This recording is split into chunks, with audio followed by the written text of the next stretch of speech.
Hey fellow foodies, welcome back to the channel. I'm excited today because we're going to be making dumplings. I'll show you how to prepare them 3 ways. First, we're going to be putting some of our Napa cabbage in a cheesecloth on a colander.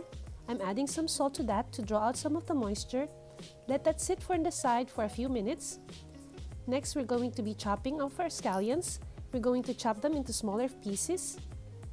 If you can find Chinese chives, that would be best to use. They have a more intense flavor.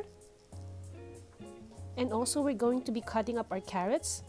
I have some that I julienne already over here. I'm just chopping them into smaller, even more smaller pieces. If you have a food chopper, you can use that as well. And that's going to be all of our vegetables for this particular recipe. Then I also have 1 pound of ground pork here. Try to find an 80 to 20% meat fat ratio so that your dumplings will be juicier. I'm adding 2 tablespoons of scallions, 2 tablespoons of the carrots, 1 tablespoon of minced garlic, 2 tablespoons of soy sauce, 1 tablespoon of sesame oil, also 1 egg,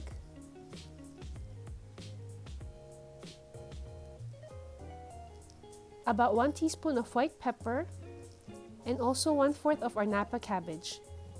You can also cut up your Napa cabbage into smaller pieces if you'd like before you add it in. And then we're going to mix this all by hand.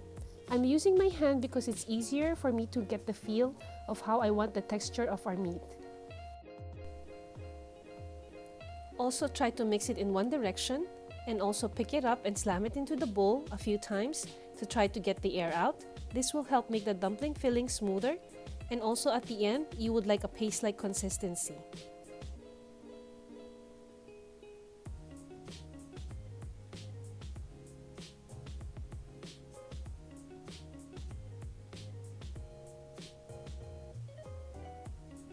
Next, we're also going to need a pack of wonton wrappers. I have a square one and a round one here. And also you need a slurry of water and cornstarch. And also a tray lined with parchment paper or wax paper. You can also make your own wrappers, and we can reserve that video for the next time. Today I'm going to be teaching you how you can use both wrappers, and we're going to be doing 3 different kinds of folds for each wrapper. So the first we're going to use is the square wrapper. You're just going to wet all of the sides of the wrapper. We're going to put about 1 tablespoon of filling in the center of the wrapper. Fold it into a triangle shape and make sure all of the sides are sealed, and then wet one end of the triangle and then connect it to the other end and press it tight. The next kind, we're going to do the same. We're going to fold the wrapper close into a triangle again, and we're going to pleat it a few times, and this is going to make it look like a little purse.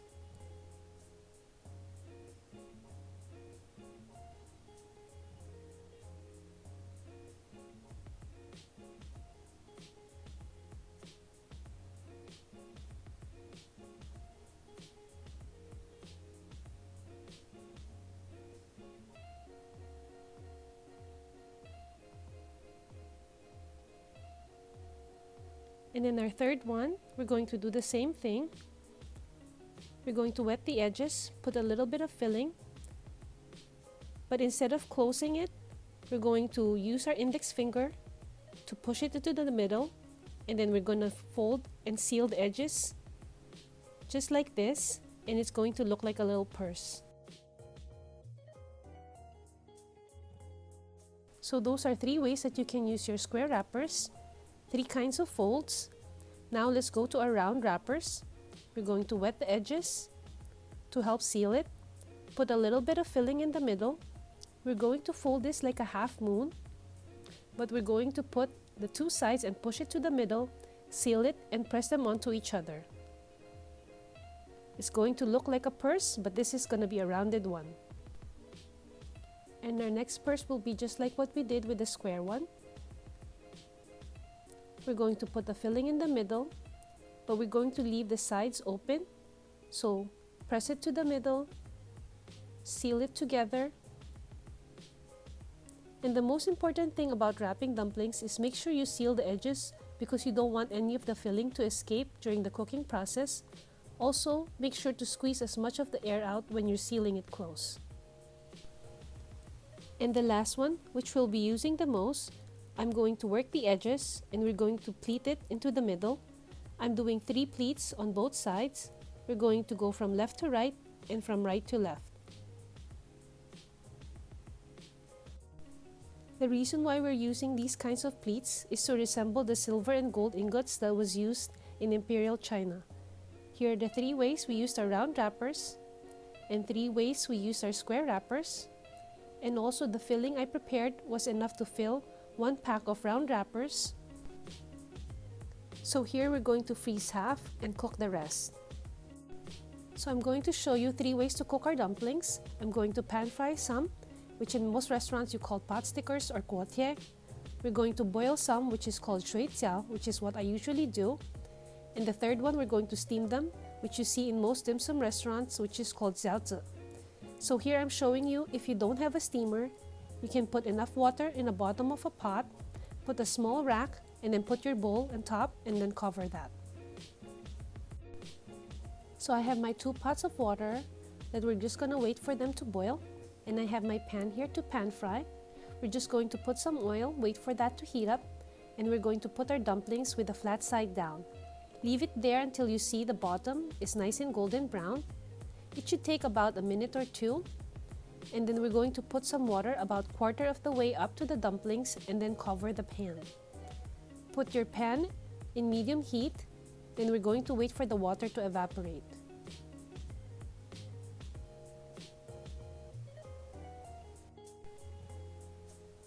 So now our pot is both boiling. We're going to put our dumplings on our plate and cover that and wait for it to steam. That's going to take about 15 to 20 minutes. And for the pot that is boiling, we're going to put some more dumplings in there. But make sure to put only enough that they're able to still move around. You're going to give it a gentle swirl so that they don't stick at the bottom.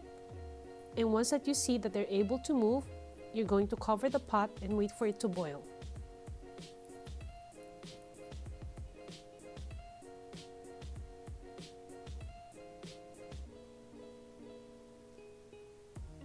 And this will also depend on your stove, so make sure you keep an eye on it. And once that it has boiled, then we're going to add some cold water to lower the heat in the pot. And this will help you not overcook the dumpling skin and make sure that the dumpling meat is cooked properly. Once a second boil has happened, you're going to turn off your heat and your dumplings should be cooked. If you want to make sure, you can take one out to check. If there's no more pink in the center, then it's properly cooked. Also, after the second boil, most of them should have risen to the top. So now that our pan-fried dumplings are done, and also our steamed dumplings are done, we're going to turn off the heat and just plate them.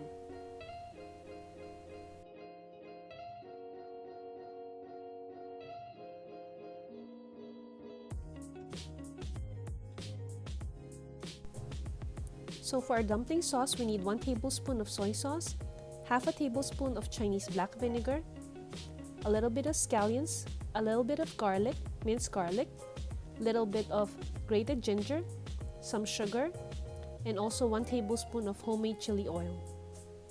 You can also use some chili garlic sauce or chili flakes that you can find in your local store, and also a dash of sesame oil.